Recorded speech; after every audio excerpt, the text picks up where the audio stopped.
Shri Samir Unhale sir, the Honorable Joint Commissioner, Director of Municipal Administration at Government of Maharashtra, to kindly share your remarks. Yeah, so very good afternoon. I hope I'm audible. And Yes, as I come from the municipal sector, I will be having only 10 bullet points with me, which I would like to share with our friends. And I hope that it should add value to the questions and queries and the methods they might be thinking of going ahead.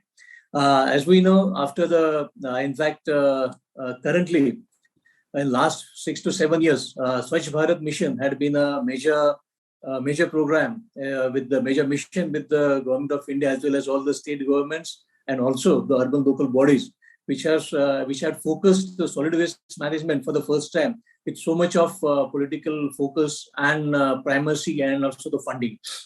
Along with the open defecation free cities, one of the important focus for the Swachh Bharat Mission was solid waste management, which basically included collection of waste, transportation of waste, and processing of the waste in the best scientific way.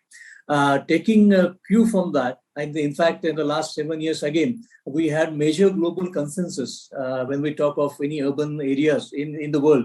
We have the Paris Accord on the climate change. We have the Sustainable Development Goals. We have the New Urban Agenda, which comes up. We also have the measures on disaster reduction. So what we see is that progressively at global level as well as national level, we are seeing a consensus of having a livable, safe, sustainable cities. And in this context, the relevance of plastic waste is extremely important. I think if I come from the state of Maharashtra, and within Maharashtra, I think we were one of the first states. We had extended the ban on the single-use plastic. Again, the state has a waste processing framework, which was done in association with the GIZ and with the under the Swachh Bharat Mission, in which different kind of processings were made available to the cities and the towns of the state, in which the waste processing could take care of the wet waste as well as the dry waste and the segregation of the waste. Furthermore, I think I'm also happy to share that the state of Maharashtra, under its Department of Environment and Climate Change, has introduced Maazi Vasundhara competition among cities and towns and also the villages, where all the 5 components of the earth are taken care of, in which plastic waste management is again a very important focus for us. On basis of that, we tend to contain and control and try to give a direction to the behavior of public and the market. So I think what EPR actually this draft notification is doing is trying to have a mix of not only regulating the behavior but also giving incentives and trying to redirect its behavior to some positive contributions to the society. I think the concept of e-certification, I think ideas of having a centralized database would ideally help having a better check and control and monitoring over the system of plastic waste that is being done. I think from 2014 onwards, as I had mentioned earlier, segregation was one of the basic focus that was tried in all the urban local bodies. It was meant also for the household and also for the shops and retailers and the distributors.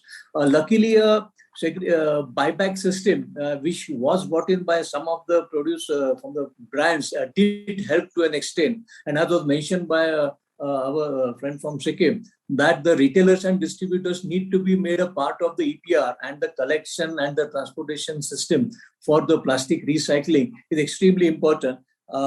We hope that this kind of collaborative method should give rise to better processes and systems and efficiencies. Lastly, I would like to focus more on the use of digital technologies to ensure the segregation, collection, transportation, reprocessing, and certification of the plastic waste. In fact, in the urban sectors right now, we really don't subscribe to an idea called waste. There is nothing called actually waste. Everything is a resource, and we need to develop and treat it as a resource. And it's like like mining. You go like extractive industries. When you go into mining, you have to extract the ore and then purify it, and to extract the minerals that metal that you're looking for. Similarly, in this framework, if we see that a plastic is a resource which can be used and reused, I think at least 8 to 9 times it can be reused.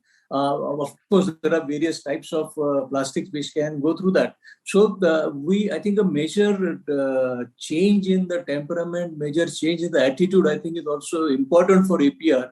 It is just not something where something is being forced. So I think this is an initiative at the city level, which can be replicated even in the other parts of the country, whereby we can make available the powers of technology for removing the information asymmetry and making people and making the loose ends that tend to come, and thereby ensure that the efficiency is at its best. So I think these were the few points which I thought I could share from the perspective of the municipal bodies. I think municipal bodies can be treated as important partners into APR, and I think this can also be turned into a revenue stream for the municipal bodies, as it is the oldest and the most important agency which really looks for waste collection and waste management.